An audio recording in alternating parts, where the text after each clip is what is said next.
In today's video, I'm going to teach you how to set up the HubSpot WhatsApp integration.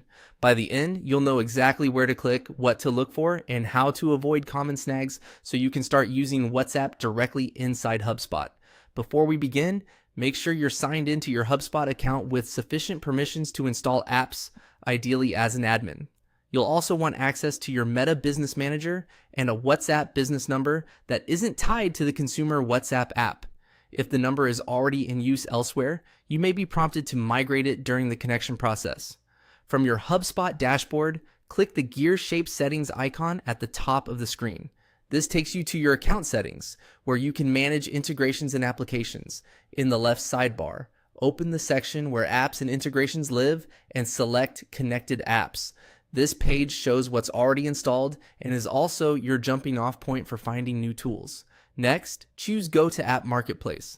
The Marketplace is where you'll search for and install official integrations. In the search bar, type WhatsApp. Keep your spelling simple and let the Marketplace return the official result. From the results, select WhatsApp Business. You should see the official listing that connects HubSpot with WhatsApp through Meta. Take a moment to review the description so you know what's included, any plan requirements, and a reminder that WhatsApp may charge per conversation or for certain message templates. It's helpful to confirm that the app matches your region and compliance needs. Click Install to begin. HubSpot will show you the permissions the integration needs so it can sync messages and contacts properly. Confirm to proceed.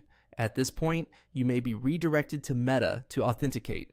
Log in with your business credentials, choose the correct WhatsApp business account, and select the phone number you want to connect to HubSpot. If you don't see your number, verify that it's added and approved in your business manager and that the display name meets WhatsApp's requirements.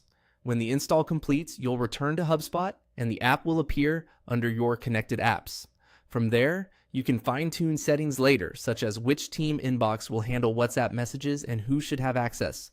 For a smooth first run, test with an internal contact who has opted in and use approved templates for outbound messages. If you can't access the Marketplace or the install button, check your user permissions or ask an admin to complete the connection. That's it. You've installed WhatsApp Business for HubSpot and laid the groundwork for compliant, trackable conversations right inside your CRM.